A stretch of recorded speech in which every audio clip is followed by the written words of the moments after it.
الحمدللہ وکفا والصلاۃ والسلام علی عبادہ الذین اصطفیٰ خصوصاً علی افضلہم وخاتم النبیین محمد الامین وعلی آلہ واصحابہ اجمعین۔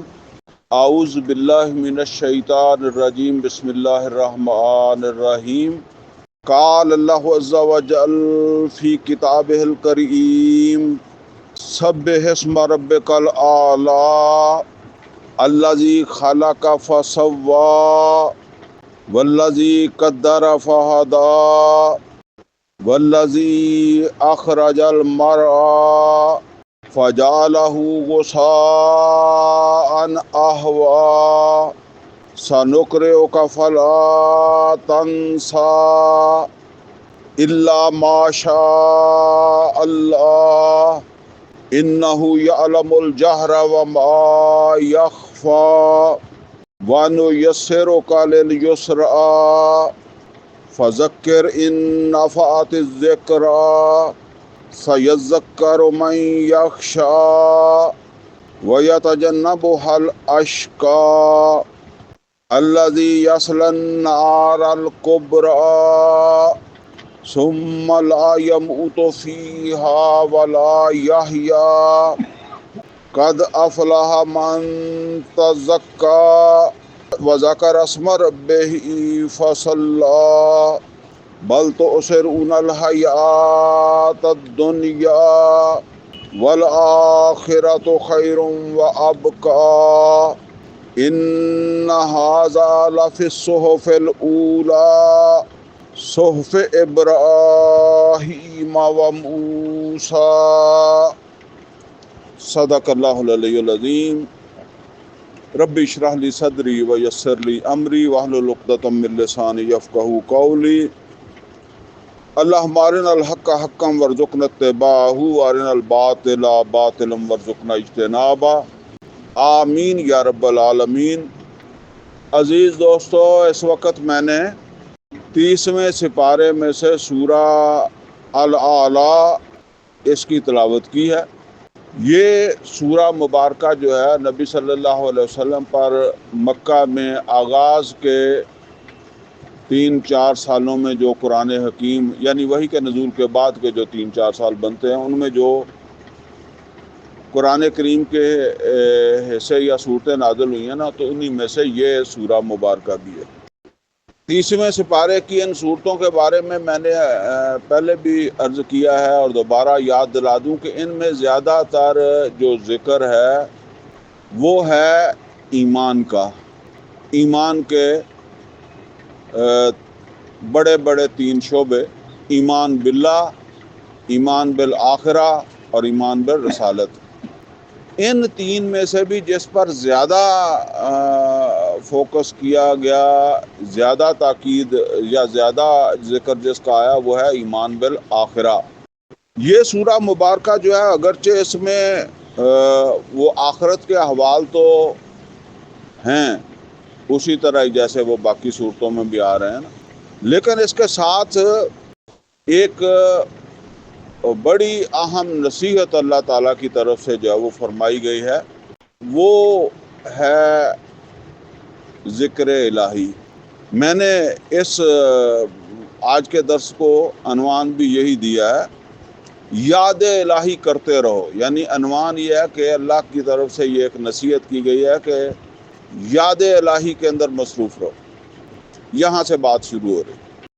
فرمایا سبح اسم ربک الاعلی، تسبیح کرو، سبح یسبح تسبیحا، تسبیح کرو، اللہ تعالیٰ کی پاکی بیان کرو اور کرتے ہی رہو۔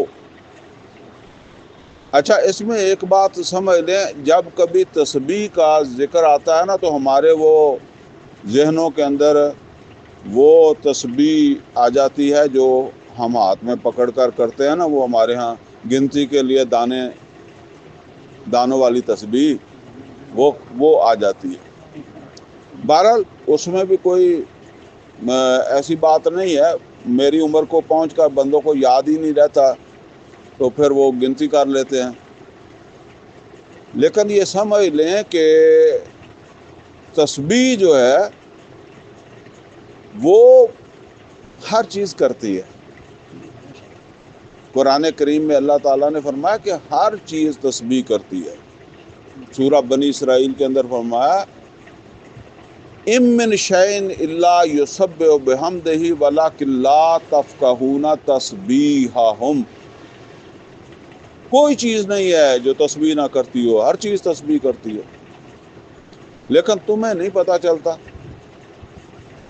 تمہیں نہیں پتہ چلتا کہ یہ درخت کیسے تسبیح کرتا ہے، یہ پرندہ کیسے تسبیح کرتا ہے، یہ سورج کیسے تسبیح کرتا ہے، یا اور کوئی چیز ہے.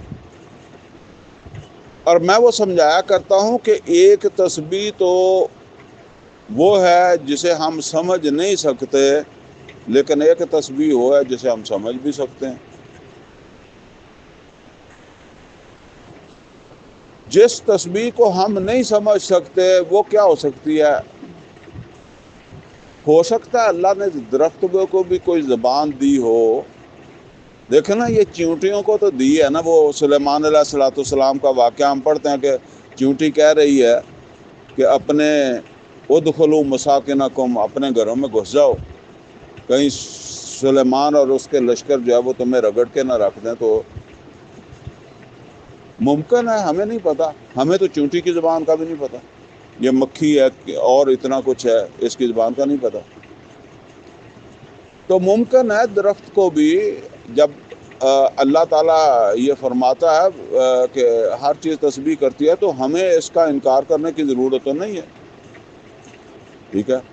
ویسے بھی قرآن حکیم میں یہ بات اللہ تعالیٰ نے سورہ حامیم سجدہ میں بتائی ہے کہ اللہ تعالیٰ قیامت کے دن تمہارے ہاتھوں کو بھی زبان دے دے گا، تمہارے پاؤں کو بھی زبان دے دے گا،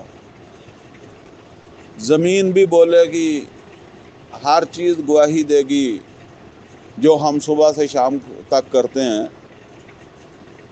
تو جب اپنے ہاتھ گواہی دیں گے، اپنا جسم، اپنے پاؤں گواہی دیں گے، تو انسان کہے گا لما شاہدتم علینا، تم کیوں گواہی دیتے ہو ہمارے خلاف؟ تو وہ جواب دیں گے انطقنا اللہ الذی انطق کل شیء، آج ہمیں بھی نطق عطا کر دیا اس نے جس نے ہر چیز کو نطق عطا کیا. تو وہاں تو اللہ بتاتا ہی ہے کہ ہر چیز کو زبان مل جائے گی. بہرحال اگر ملی ہوئی ہے تو ہمیں اس کا پتہ نہیں ہے. ٹھیک ہے نا. لیکن ایک تسبیح وہ ہے جس کو غور و فکر کرنے والے سمجھ سکتے ہیں. قرآن کریم میں بار بار اللہ نے کہا کہ اس کی طرف غور کرو.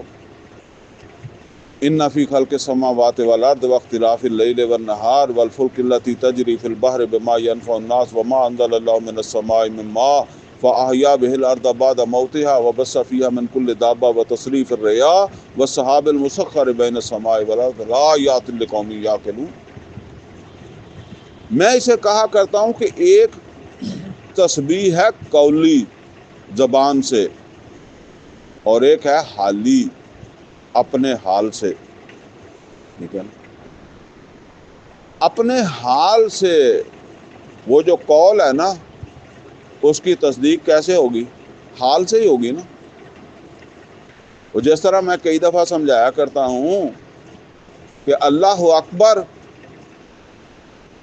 کھڑے آپ بتوں کے مجمع میں ہیں تو وہ تو آپ کا قول ہے نا. اللہ اکبر کا تو مطلب یہ ہے کہ یہ بت مٹ جائیں. ٹھیک ہے نا. پھر اللہ اکبر کی شان تو پھر ظاہر ہوتی ہے.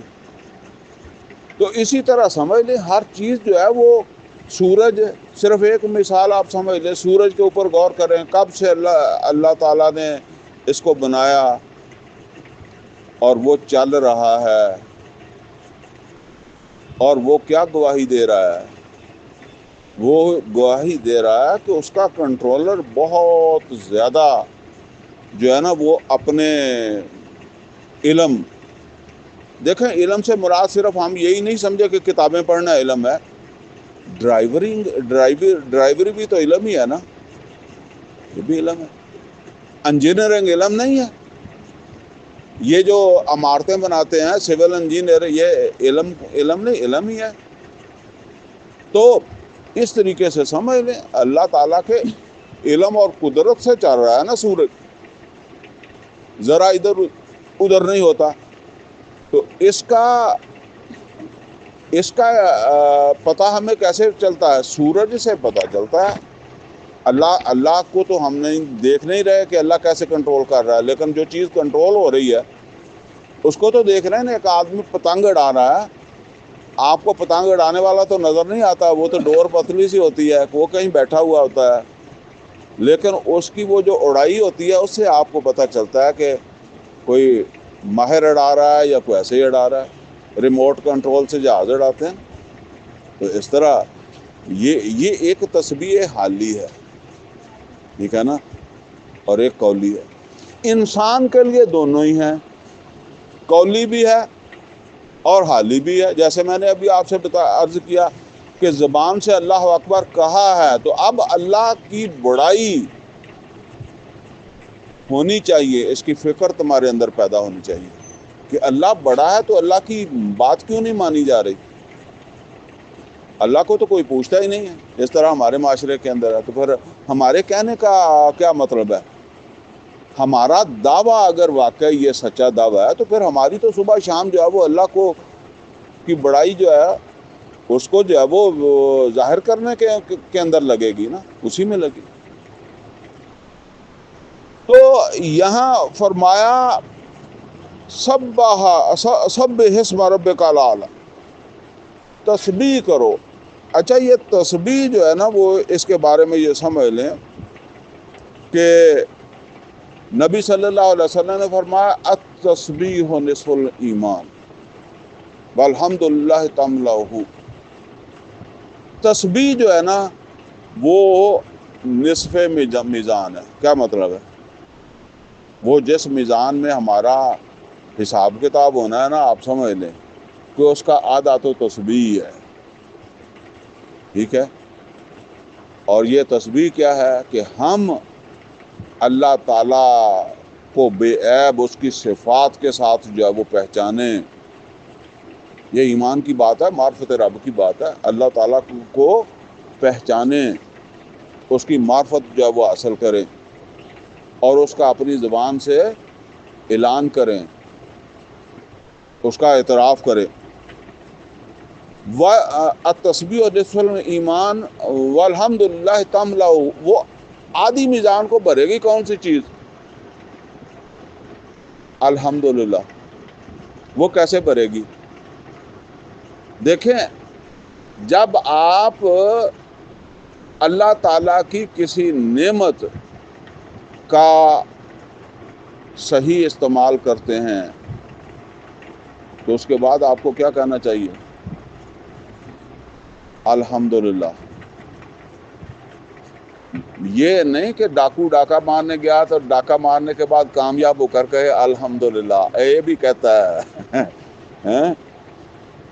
یہ نہیں، ٹھیک ہے نا۔ یا ایک چلیں بات ہی سنا دوں، بعض اوقات باتوں کے اندر نا بات واضح ہو جاتی ہے۔ ایک پٹواری صاحب تھے، تو میں ذرا بات لمبی بنتی ہے، چھوٹی سی کر کے سنا دوں۔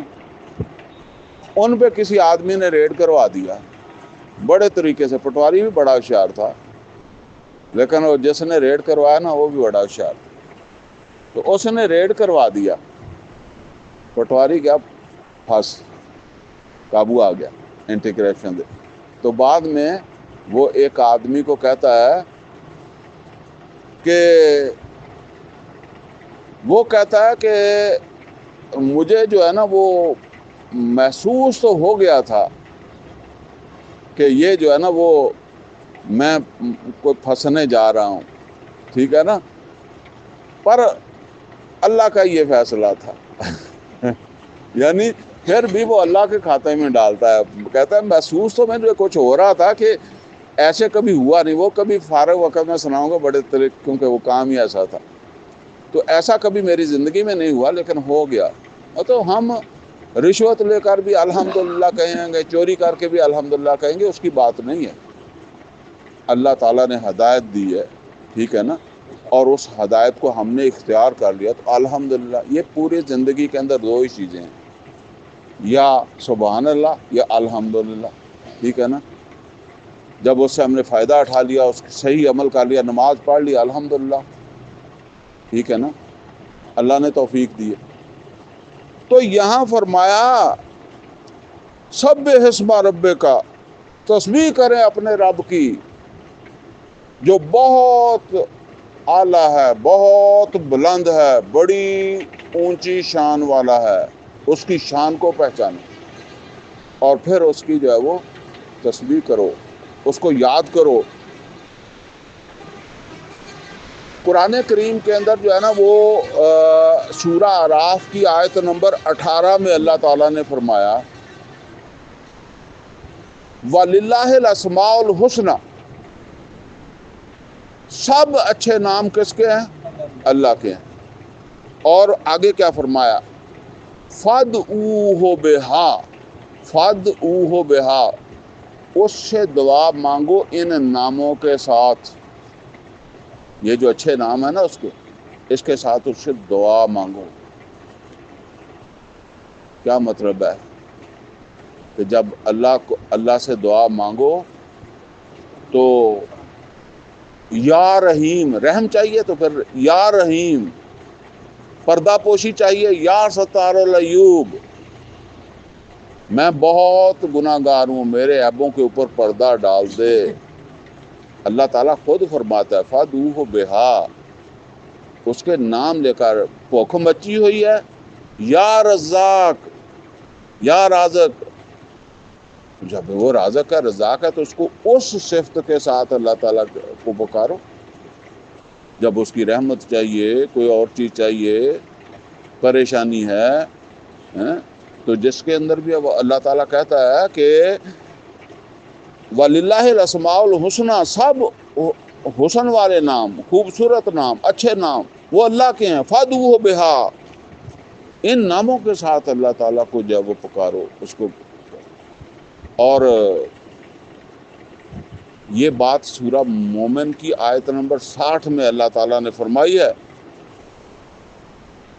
قَالَ رَبُّكُمُ ادْعُونِی، تمہارا رب کہتا ہے مجھ سے دعا مانگو.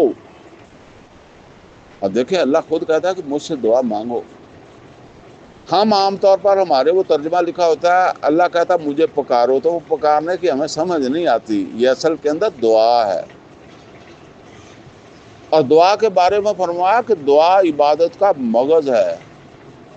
نماز بے شک تم نے اللہ کی پڑھی ہے، لیکن رزق کے لیے کس کو سمجھتے ہو؟ اور وہ ضروری نہیں کہ آپ پیر کو ہی سمجھتے ہوں، وہ بعض اوقات نوکری کو بھی سمجھنے لگ جاتا ہے، وہ بعض اوقات کاروبار کو بھی سمجھنے لگ جاتا ہے کہ یہ مجھے رزق دے رہا ہے. یہ بات نوٹ کر لیں، سورہ فرقان میں بھی یہ آیت آئی ہے اور سورہ جاسیہ میں بھی، جاسیہ ہی ہے میرے خیال میں، جہاں اللہ تعالیٰ نے فرمایا کہ تمہارا نفس بھی الہ بن جاتا ہے. افرأیت من اتخذ الہہ ہوا، کیا دیکھا اس شخص کو جس نے اپنی خواہش نفس کو اپنا الہ بنا لیا. خواہش نفس کا کوئی الہ کب بناتا ہے؟ جب اپنی مرضی سے چلنے لگ جاتا ہے. اللہ کی مرضی نہیں ہے، اور پیر کی بھی مرضی نہیں ہے، اور کسی مزار والے کی مرضی بھی نہیں ہے، کسی 11ویں 12ویں والے کی مرضی بھی نہیں ہے، پر اپنی مرضی ہے. تو اب وہ پیر کی جگہ، 11ویں 12ویں والے کی جگہ، یا کسی مزار والے کی جگہ، یا کسی کو بھی بت کو، کسی کو جس کو بھی سمجھا اس کی جگہ کون آ گیا؟ خواہش نفس اس کو کہتے ہیں. اپنا من مرضی پہ چل رہا ہے نا، تو یہ بھی وہیں برابر ہی ہو گیا ہے، یہ برابر ہی الہ ہو گیا. افرأیت من اتخذ الہہ ہوا، کیا تم نے دیکھا اس شخص کو کہ جس نے الہ بنا لیا ہے؟ ہمیں وہ مزار والے کو جو الہ بنا لے وہ نظر آ جاتا، تو جو ہم نے بنایا ہوا ہوتا ہے وہ ہمیں محسوس ہی نہیں ہوتا. وہ جو علامہ اقبال نے کہا نا کہ براہیمی نظر پیدا مگر مشکل سے ہوتی ہے، ہوس چھپ چھپ کے سینوں میں بنا لیتی ہے تصویریں. وہ بہت ابراہیم علیہ السلام کے بت باہر تھے، جو بت اندر بن گیا وہ تو اب نظر نہیں آئے گا۔ براہیمی نظر پیدا مگر مشکل سے ہوتی ہے، بس چھپ چھپ کے سینوں میں بنا لیتی ہے تصویر۔ تو فرمایا کہ اپنے رب کو یاد کرو، اس کے نام لے لے کر جو ہے وہ یاد کرو۔ تسبیح یہ ہے، اس سے مانگو، اور اس نے جو تمہارے اوپر جو ہے وہ انعامات کیے ہیں، ان انعامات کو صحیح استعمال کرو اور پھر اس کا شکر ادا کرو۔ یہ ہے اصل کے اندر، یعنی ایک ہے قولی، زبان سے نرا کہنے سے کام نہیں ہوگا، اس کے ساتھ جو ہے وہ اپنی زندگی جو ہے، ظاہر ہے یہ جو بھی نام ہیں، جو بھی ان کی صفات ہیں، اور ناموں میں یہ سمجھ لیں، آپ کہیں گے کہ یہاں تو صرف ناموں کی بات ہوئی ہے، ناموں میں ایک نام ہے الہادی، اور وہ ہادی جو ہے ہدایت کیسے دیتا ہے، یہ ہے ہدایت۔ ہادی کو مانا ہے تو اس ہدایت پر کے مطابق زندگی گزاری ہے، یہ ہے وہ عملی جو ہے تسبیح، وہ یہ ہے کہ پھر اس ہادی کی دی ہوئی ہدایت کو تو مانا ہی نہیں ہے، تو مانتا رہا کہ اللہ الہادی ہے، تو یہ اس کی تسبیح الہادی الہادی کرتا رہا تسبیح۔ لیکن اس کا مطلب کیا تھا کہ اس نے جو ہدایت دی ہے اس کی کیا تمہارے نزدیک جو ہے وہ وقت ہے، کیا اس کی اہمیت ہے؟ جو میں اکثر عرض کیا کرتا ہوں کہ ساری زندگی تو ایسے ہی گزر جاتی ہے۔ تو یہ ہے جو بات اللہ تعالیٰ فرما رہا ہے، اللہ کی تسبیح کرو، قولی بھی اور حالی بھی، اپنے عمل سے بھی۔ سبح اسم ربک الاعلی الذی خلق فسوی، وہ جو تمہارا خالق ہے۔ اب خالق بھی تو اس کی صفات میں سے ایک صفت ہے نا، تو اپنی تخلیق پر غور کرو۔ قرآن کریم کے اندر کئی مقامات کے اوپر جو ہے وہ اللہ تعالیٰ نے اس بات کو بالکل سمجھایا ہے کہ تم کس طرح پیدا ہو۔ ویسے ہر آدمی کو پتہ ہی ہے میں کس طرح پیدا ہوں، پھر تکبر کس بات پہ آ جاتا ہے؟ کبھی غور کیا جب آپ کسی کے ساتھ ناراض ہوتے ہیں، کسی پر آپ کو بہت غصہ آ جائے تو آپ اسے کیا کہتے ہیں؟ دعا دیتے ہیں، گال کٹتے ہیں؟ تو گال دا مطلب کدی غور کیتا کی ہے؟ تیری ماں نہ ایداں تو تیری بہن نہ ایداں، ایداں ہی نا۔ وہ عمل ہے جس سے ہم سارے پیدا ہوئے ہیں، اتنا چنگا عمل ہے، ٹھیک ہے نا۔ یہ بات اللہ تعالیٰ واضح طور پر بتاتا ہے کہ وہ اچھلتے ہوئے پانی سے تم کو پیدا کیا۔ اگر یہ بات سمجھ آ جائے نا، بندہ ایسے سے اوپر سر نہیں اٹھائے گا، ٹھیک ہے نا۔ وہ ایک ہے تو وہ بات ویسے صحیح ہے، لیکن ہمارے لیے لطیفہ ہے۔ پٹھانوں کی ایک رسم ہے، پٹھان کی ہوا نکل جائے تو موت کو ترجیح دیتا ہے وہ۔ ہمارے تو لوگ نہیں اتنا پرواہ کرتے۔ وہ کسی مجلس میں بیٹھا ہو، اس کو یہ اس کے بالکل ان کے پیدائشی طور پر یہ دماغ میں ہوتی ہے کہ ہماری ہوا نکلتی کی آواز کوئی نہ سن لے، جس نے سن لی وہ مرے جا کے برابر ہی ہو گیا، ٹھیک ہے نا۔ تو یہ ہے اصل کے اندر جو ہے وہ آدمی اگر اپنے آپ کو غور سے دیکھ لے نا تو پھر کسی سر نہیں چکتا، اس کو پتہ یار، پھر کسی کو گالی بھی نہیں دے گا، اس کو سمجھ آ جائے گی نا کہ ایسے کاروائی دے نتیجے سے میں پیدا ہوا تو میں انہوں ماں دی یا بھن دی گالی دے رہا، پھر دے گا۔ تو بس یہی بات ہے۔ تو اپنے خالق کو پہچانو، اور کس طریقے سے اس نے تمہیں جو ہے وہ خلق کیا، فسوا، کہاں سے چلا کر جو ہے وہ کہاں برابر کر دیا، ہر چیز پوری کر دی۔ ذرا کبھی غور کریں، ایک آدھ چیز تھوڑی سی کم ہو نا، میں وہ کہا کرتا ہوں کہ ایک ٹانگ آدھا انچ کم ہو، نہ کوئی رشتہ ملے گا، بے شک آپ ڈاکٹر بن جائیں، انجینئر بن جائیں، اس لیول کا اب آپ کو رشتہ نہیں ملنا، آدھے انچ آپ کی ٹانگ چھوٹی ہے، ٹھیک ہے نا۔ جب آپ چلتے ہیں تو لنگڑا کے چلتے ہیں، لنگ مار دیں، اسی سے اتنا ہی ختم ہو گیا۔ باقی تو خیر ایک آنکھ چلی جائے، ایک ٹانگ نہ ہو، ایک بازو نہ ہو، ٹھیک ہے نا، بندہ ختم ہے۔ اور اگر وہ آلہ ہی نہ ہو جس کی وجہ سے آپ شادی کرتے ہیں تو پھر سارا ہی ختم، بالکل زیرو۔ ان کو آپ ہجڑا کہتے ہیں، خسرا کہتے ہیں، زیرو ہو گیا بالکل ہی، اتنی سی بات پہ زیرو ہو گیا۔ تو پھر کس بات پہ آدمی جو ہے وہ اپنے اندر تکبر کرتا ہے، اپنے آپ کو سمجھتا ہے یہ ہو گیا وہ ہو گیا۔ تیرے پاس بھی سارے فقیر والی کی دولت بھی ہو تو اگر تیرے پاس وہ نہیں ہے تو بس پھر تجھے ناچنے گانے والے تو اپنے ساتھ رکھ لیں گے خسرے، پر تیرے گھر والے بھی تجھے نہیں رکھیں گے، وہ تجھے انسان سمجھیں گے ہی نہیں۔ ورنہ آپ دیکھیں ایسے ہی ہوتا ہے نا، کیا سمجھتے ہیں صرف ایک قد چھوٹا ہو جائے، یہ 3 فٹ کے بندے ہی ہوتے ہیں نا، اس کو گھر والے بندہ سمجھتے ہیں، وہ نہیں سمجھتے۔ یہ ہے ہماری حیثیت۔ فرمایا اللہ ذی خلق فسوا، تجھے اگر سب کچھ دیا ہے، ٹھیک قد بت دیا ہے، تو پھر اپنے مالک کی تسبیح کر۔ والذی قدر فہدی، اور جس نے ایک تقدیر بنا دی۔ یہ تقدیر کے بارے میں بھی جو ہے نا وہ لوگ عجیب و قسم کے سوالات کرتے رہتے ہیں۔ یہ بات سمجھ لیں، ہر چیز اللہ نے بنائی ہے، ہر چیز کی تقدیر بنائی ہے۔ اب دیکھیں، جیسا اللہ تعالیٰ نے کسی سے کام لینا ہے، ایسا ہی اس کو جو ہے وہ ماحول بھی دیا ہے، جسم بھی دیا ہے۔ مثال کے طور پر آپ دیکھیں، انسان اشرف المخلوقات ہے، لیکن یہ مچھر سے اس سے زیادہ اڑتا ہے؟ مچھر جیسا اڑ سکتا ہے؟ نہیں اڑ سکتا۔ تو مچھر اعلیٰ ہو گیا نا اس کام میں، اس میں تو وہ افضل ہو گیا، مجموعی طور پر افضل ہے، ٹھیک ہے نا۔ چڑیا نے اڑنا تھا، اس کو پر دے دیے، تم نے نہیں اڑنا تھا اس لیے نہیں دیے، یہ تقدیر ہے۔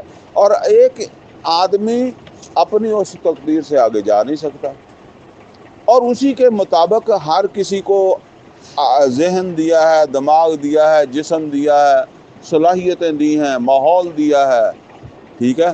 ایک آدمی جو ہے اس کو اچھے مطلب وسائل والی جگہ پہ پیدا کر دیا، ایک جو ہے وہ کسی غربت والی جگہ پر پیدا ہو گیا۔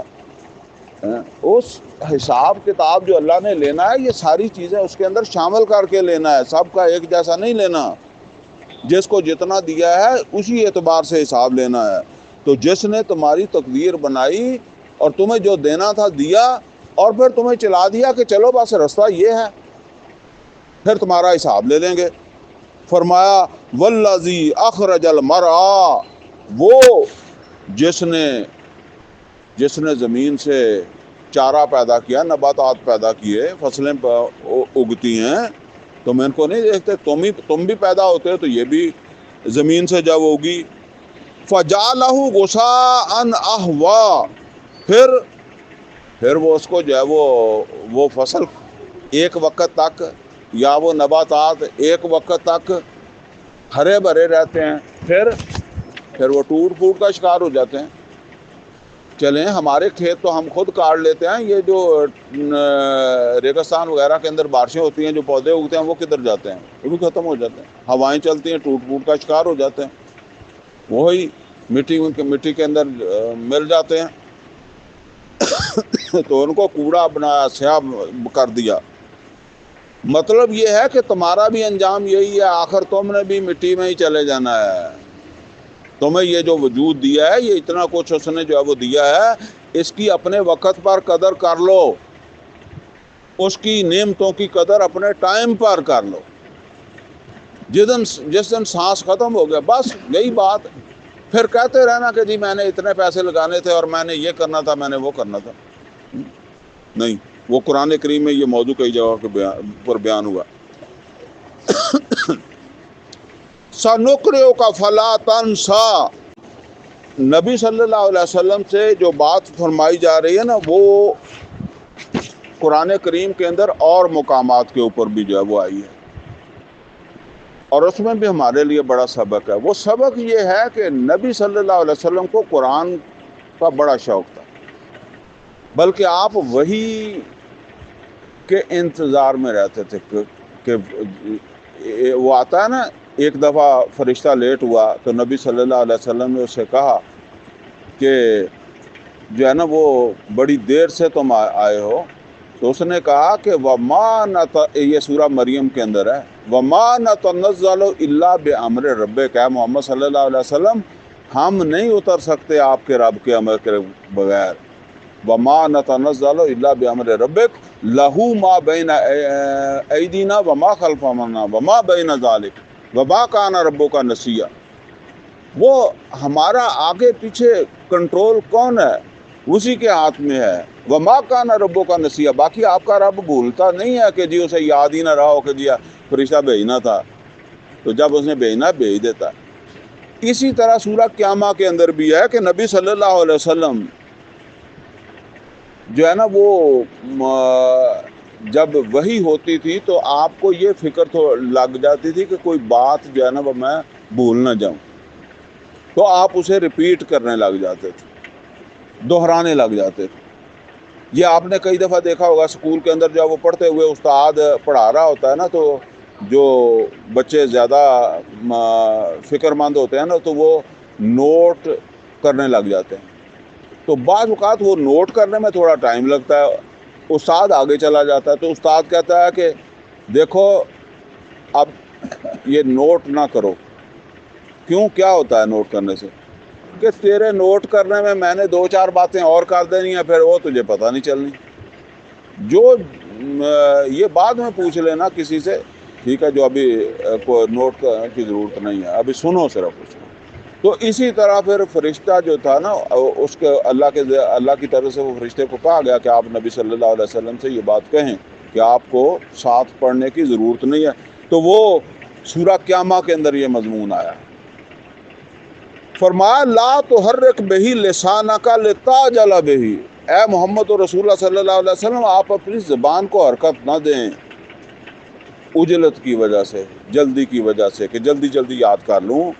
اِنَّ عَلَيْنَا جَمْعَهُ وَقُرْآنَهُ، بے شک اس کو جمع کرنا آپ کے سینے میں اور پھر آپ کو پڑھانا یہ ہماری ذمہ داری ہے۔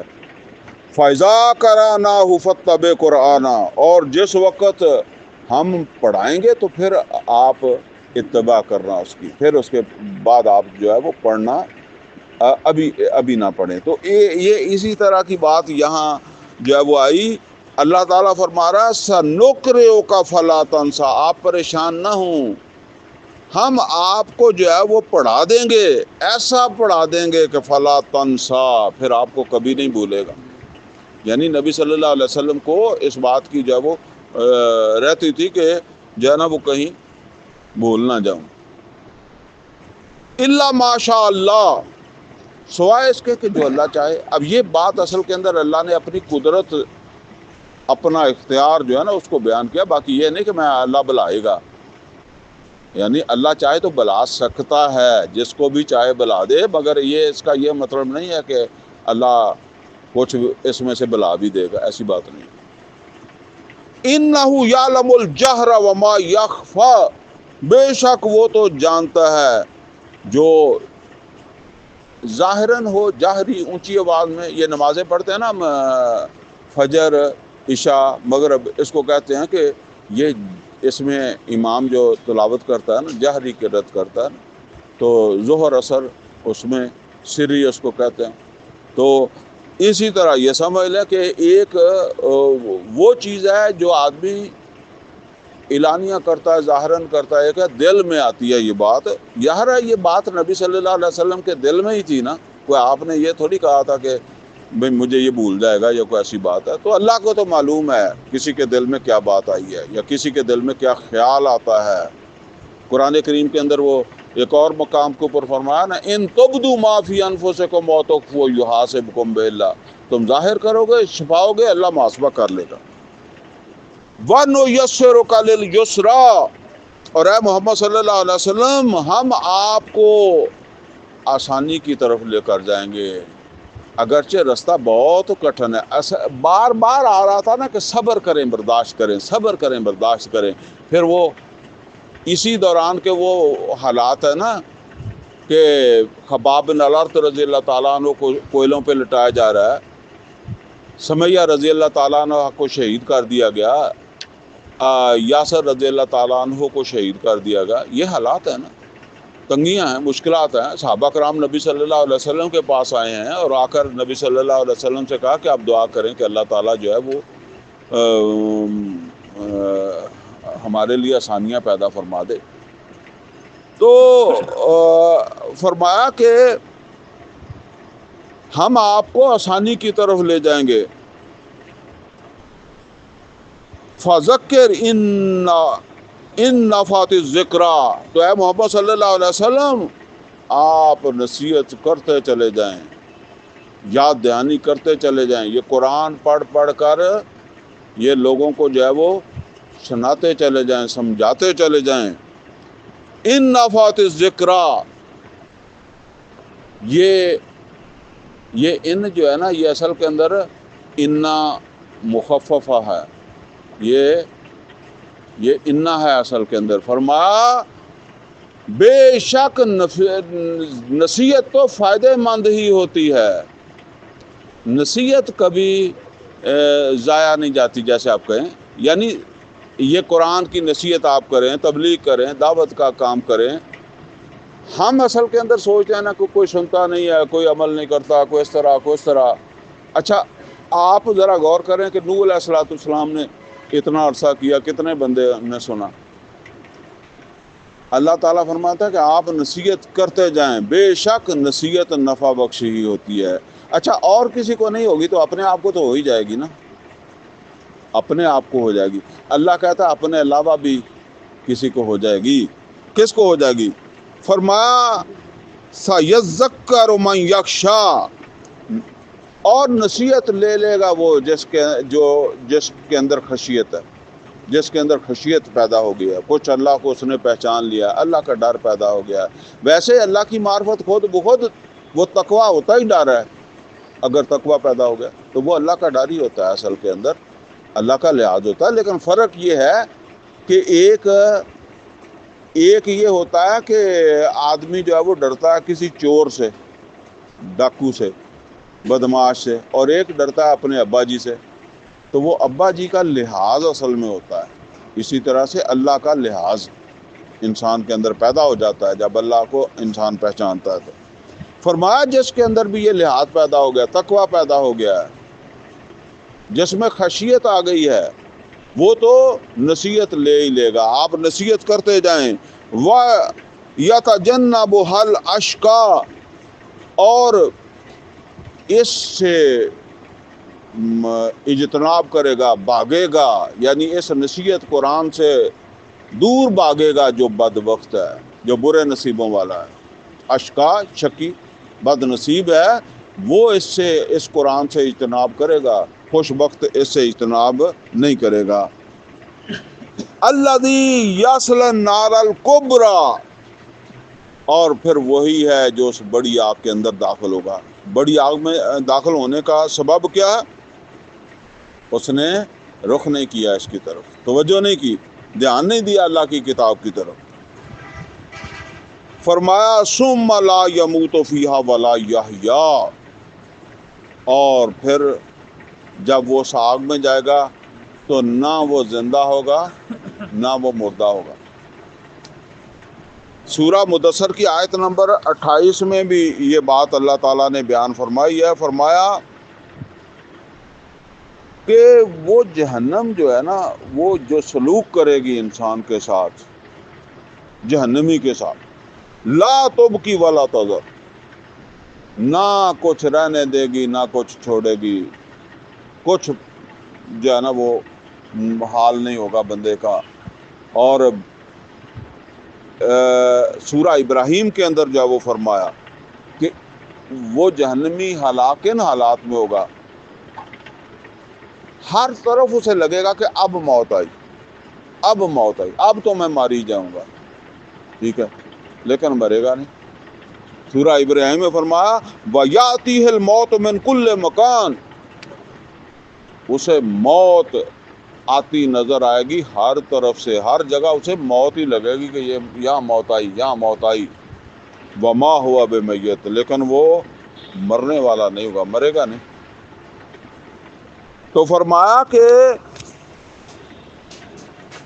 ثُمَّ لَا يَمُوتُ فِيهَا وَلَا يَحْيَا قَدْ أَفْلَحَ مَن تَزَكَّىٰ، بے شک تزکیہ کا لفظ سنا، یہ باتیں بہت ہوتی ہیں لیکن یہ بات سمجھ لیں کہ سب سے پہلے تزکیہ کیا ہے محمد رسول اللہ صلی اللہ علیہ وسلم، اور اس کا گواہ قرآن ہے کہ محمد رسول اللہ صلی اللہ علیہ وسلم نے تزکیہ کیا ہے۔ یہ بات نوٹ کر لیں۔ یہ ویسے قرآن میں 4 دفعہ آیت آئی ہے، لیکن میں آپ کو سورہ جمعہ والی آیت 2 نمبر آیت ہے سورہ جمعہ میں، وہ سنا دیتا ہوں۔ هو الذی بعث فی الامیین رسولا منہم یتلو علیہم آیاتہ ویزکیہم ویعلمہم الکتاب والحکمہ وان کانوا من قبل لفی ضلال مبین۔ دوسرے نمبر پر تزکیہ ہی ہے۔ اب یہ تزکیہ محمد اور رسول اللہ صلی اللہ علیہ وسلم نے کسی اندھیرے کمرے میں بیٹھ کر کیا، یا کسی آدمی کو، ظاہرہ آپ نے تزکیہ کیا ہے ایمان والوں کا، تو کوئی ایمان والا بتاتا کہ مجھے ایک ٹانگ پر کھڑا کر کے کیا، مجھے کسی اور طریقے سے جو وہ کیا، ٹھیک ہے۔ تزکیے کا انکار نہیں ہے، نہ ذکر اذکار کا انکار ہے، ٹھیک ہے نا۔ ذکر میں سے سب سے بڑا ذکر کون سا ہے؟ قرآن ہے، اِنَّا نَحْنُ نَزَّلْنَا الذِّکْرَ وَإِنَّا لَهُ لَحَافِظُونَ۔ اور اسی طرح سمجھ لیں، وہ جو کسی وقت اس موضوع پر بھی بات کر لیں گے، افضل ذکر کیا ہے؟ لا الہ الا اللہ۔ لا الہ الا اللہ کا مطلب کیا ہے؟ یہ کسی دن یہ موضوع رکھ کر بھی جو ہے نا، ہو سکتا ہے اگلا ہی کر لیں پھر، لیکن اس موضوع پر بھی میرے وہ دماغ میں آتی ہے کہ اس پر بھی بات کرنی ہے، ٹھیک ہے نا۔ لا الہ الا اللہ کا کیا مطلب ہے، ٹھیک ہے نا۔ تو جب اس کا مطلب آپ دیکھیں گے تو بات وہی ہے، ٹھیک ہے نا، کہ اللہ الہادی ہے اور مکمل ہدایت اس نے دے دی ہے۔ باقی یہ سمجھ لیں جی، کوئی آدمی اپنے طور پر کوئی ذکر، کوئی اور ایسے طریقے وہ کرتے ہیں، تو میں تو بہرحال اسی بات کا قائل ہوں کہ قرآن اور سنت اور نبی صلی اللہ علیہ وسلم کا عمل چلیں، صحابہ کرام رضوان اللہ تعالیٰ علیہم اجمعین کا عمل جو ہے وہ ظاہر ہے ان کی تربیت نبی صلی اللہ علیہ وسلم نے کی ہے۔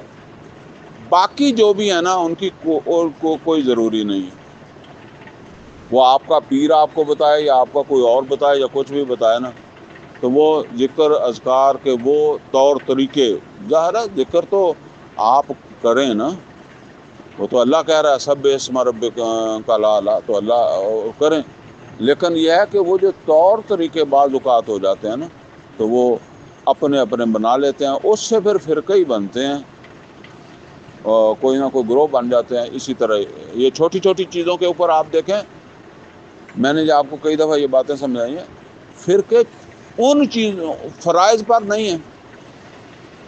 یعنی کبھی آپ دیکھیں، میں وہ کہا کرتا ہوں کہ کبھی حلال حرام پر فرقہ بنا، کبھی کسی بریلوی نے یہ کہا ہو کہ حلال حرام کھانے والے کو ہم بریلوی نہیں مانتے، کسی دیوبندی نے کہا ہو کہ حرام کھانے والے کو ہم دیوبندی نہیں مانتے، کسی اہل حدیث نے کہا ہو کہ جو حرام کھاتا ہے وہ اہل حدیث سے باہر نکل گیا، کوئی دیوبندی نے کبھی نہیں کہتے۔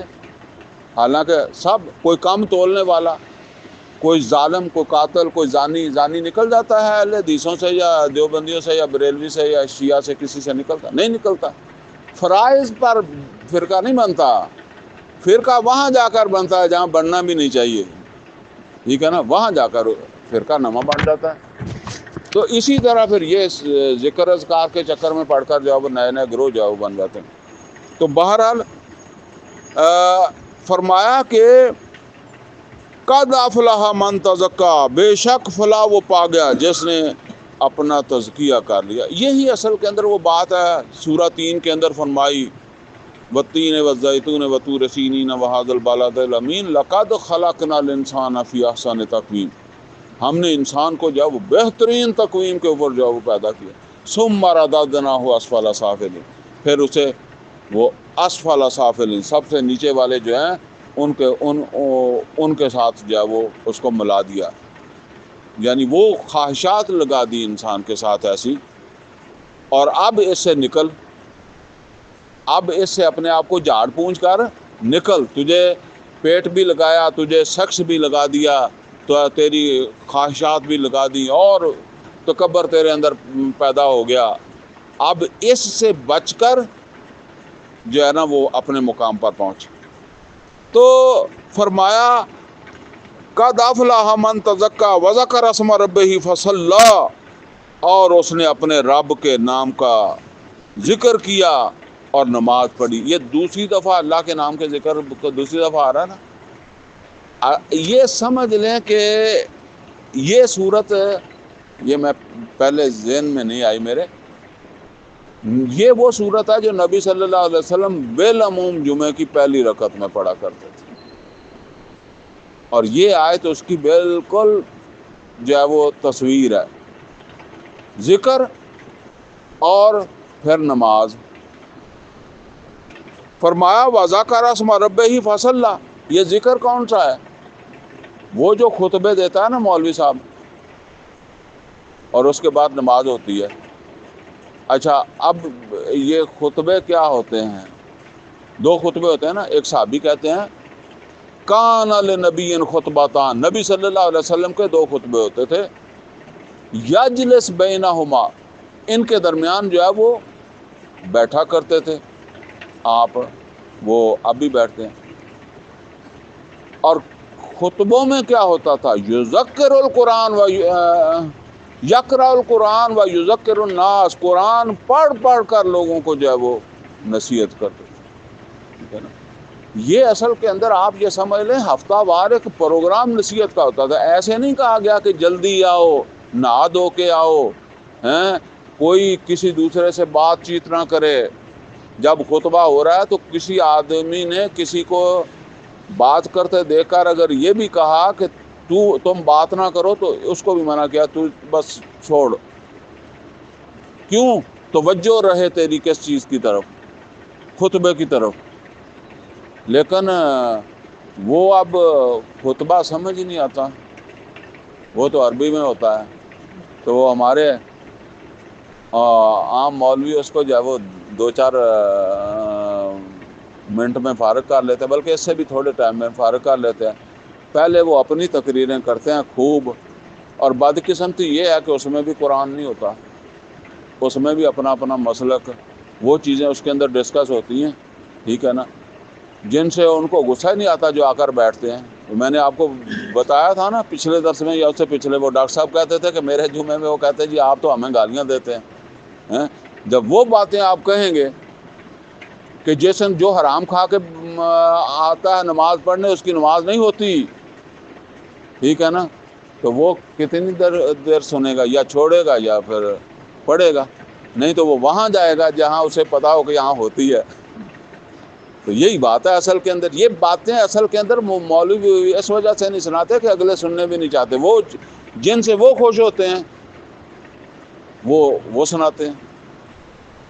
وذکر اسم ربہ فصلی، تو اپنے رب کا ذکر کیا تو وہ اور نماز پڑھی. بل تؤثرون الحیات الدنیا، بلکہ تم کیا کرتے ہو؟ تم دنیا کو جو ہے وہ ترجیح دیتے ہو، دنیا کو جو ہے وہ تم اختیار کرتے ہو. والآخرۃ خیر وابقیٰ، حالانکہ آخرت بہت بہتر ہے اور پھر باقی رہنے والی. تمہاری دنیا باقی رہنے والی نہیں، دنیا تمہاری ختم ہو جانی، جتنی بھی کسی کی ہوگی وہ ختم ہو جائے گی، اور جو آخرت میں ملے گا وہ ہمیشہ کے لیے. ان ھذا لفی الصحف الاولیٰ، اور بے شک یہ بات اللہ تعالیٰ فرماتے ہیں کہ ہم نے بتا دی تھی پہلے صحیفوں میں بھی، پہلی کتابوں میں بھی، اور خاص طور پر 2 کتابوں کا نام لیا، صحف ابراہیم و موسیٰ، وہ ابراہیم علیہ السلام کے صحیفے میں بھی بتا دی تھی. کیا بتا دی تھی؟ کہ آخرت کو ترجیح دینا، دنیا کو ترجیح نہ دینا. تو یہ اللہ کہتا ہے کہ یہ صرف ہم مسلمانوں تم کو نہیں کہہ رہے، یہ تو ہم پیچھے سے کہتے آ رہے ہیں کہ ترجیح آخرت کو دینا، دنیا کو ترجیح نہ دینا. لفی صحف الاولی صحف ابراہیم و موسیٰ، اور یہ باتیں ہیں بتا دی گئی تھی ابراہیم علیہ السلام اور موسیٰ علیہ السلام کے صحیفوں میں. اللہ تعالیٰ سے دعا ہے جی اللہ میں قرآن کا فہم عطا فرمائے، عمل کی توفیق عطا فرمائے. اقول قولی ھذا واستغفر لی ولکم ولسائر المسلمین والمسلمات.